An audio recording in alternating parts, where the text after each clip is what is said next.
கொண்டு வரக்கூடிய சூரியனாக இருப்பார். ஆனால் பஞ்சமாதிபதி அப்படின்றவர் கெட்டு போயிடுவார்.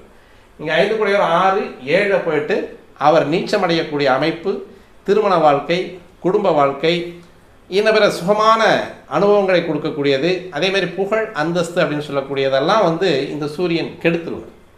கெடக்கூடிய அமைப்பில் வந்துடும். அதேமாதிரி லக்கணத்தில் சனி, அந்த லக்கணத்தில் இருக்கக்கூடிய சனி அப்படின்னு சொல்லக்கூடியது 10 11 கூடியவராக இருக்கார். பாதகாதிபதியாக போய் உட்காந்துருக்காரு. பாதகாதிபதியாக இருந்தாலும் வக்கரமாகக்கூடிய சனி அப்படின்னு சொல்லக்கூடியவர் இந்த காலகட்டங்களில் பொதுவாகவே ஒரு கிரகம் தனது வீட்டை விட்டு மறு வீட்டில் தான் போயிட்டு வேறு ஏதோ ஒரு வீட்டில் போயிட்டு உச்சமாகும், அல்லது பரிவர்த்தனை யோகம் அப்படின்னு சொல்லக்கூடிய அமைப்பில் போயிட்டு ஒரு கிரகம் இன்னொரு வீட்டில் போயிட்டு ஆட்சி ஆகிறது அப்படின்றது நம்ம ஒரு வார்த்தைக்கு வேணால் சொல்லிக்கலாம்.